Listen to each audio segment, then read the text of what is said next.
What's up guys, so in this video we're going to be doing a full ball python setup, essentially your first ball python setup. Now it's not actually my first ball python setup, but essentially this is going to be a video that I would have loved having when building my first ball python setup. It's going to be the full comprehensive step-by-step process, everything from what you're going to need, accessories, substrate, and just overall care. Now first things first, before you even purchase a ball python, you want to have the setup. Now to be safe, I would even have the tank set up probably a week before I get my snake. This is going to allow you to really dial in the temperature, and you're just going to make sure that once your snake gets home, you can instantly put your snake into its home with no issues at all.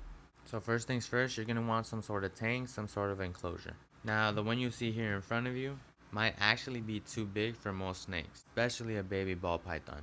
I feel like there are ways that you can make it work. You can definitely fill this whole tank up if you really clutter it up, maybe put a lot of cover here on the top, then it can possibly work. The only reason it can possibly work is because it's not too wide.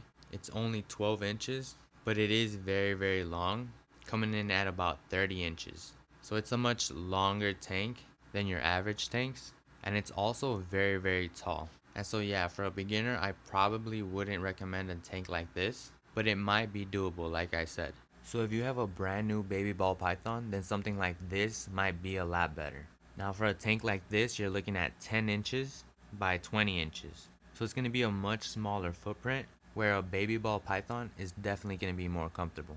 I mean, think about it. If you were a snake, you didn't have arms, you didn't have legs, you want to feel safe, you want to feel protected, you want to feel enclosed. And so for a baby ball python, having a much smaller tank like this is going to be the way to go.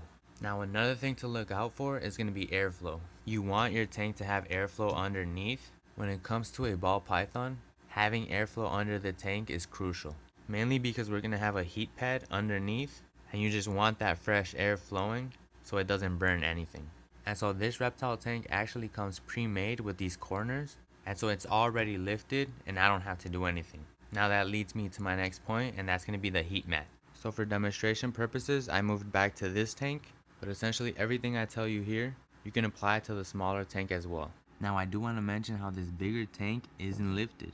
And if I wanted to use a tank like this, then I'd have to figure out how I can put some corner lifters in order to provide airflow under the tank. Again, because we're going to be using a heat mat for the ball python. Now aside from the heat mat, you're also going to need a thermostat. So the thermostat is going to be crucial in regulating the heat of the mat. You're going to really want that thermostat. I've seen so many cases where ball pythons get burned on their belly because their owner probably doesn't have proper equipment or was just unaware. So make sure when you get the heat mat, you also get the thermostat. That's going to allow you to regulate the heat. Now when you put the heat mat, you're going to want to put it at one edge of the tank. Let's say it's going to be under this hide. That would be essentially perfect placement. Afterwards, you're going to want a cool side hide as well, which is where this one comes in. This is another hide where the snake can go to and essentially get away from the heat if your snake ever wants to, while still being able to have a hide. Here I put another small hide as well, just for decoration purposes, and then also a little totem pole there for decoration. Again, you want to put as much clutter as you can inside. You just really want to make your snake feel really comfortable. So as you can see here, I do have a whole bunch of other accessories that I can play around with. And so now you have your tank, you have your hide in the warm side because the heat mat is under here. You have your thermostat regulating the heat mat. You have your cool side hide, extra accessories to fill up the space. You might want to even put artificial plants, and then obviously substrate in the bottom. Now for me, I prefer 1 inch to 1.5 inches. That allows the snake to really have that barrier between it and the heat pad. Sometimes ball pythons like to dig themselves in, not necessarily dig into substrate, but they kind of burrow a little hole. And so you don't want your snake to get all the way to the glass and possibly burn itself. So for me, I prefer to spend a little more, put a little thicker substrate, and that just allows your snake to kind of burrow if it wants to, but also be safe at the same time. And then that leads me to my final point, and that's going to be this laser heat gun. This is a 100% must. Every reptile owner has to have one of these. And so essentially the way it works, you just turn it on, press it, whatever the laser points at, you'll get a reading. And so this is going to be crucial because of the thickness of the substrate.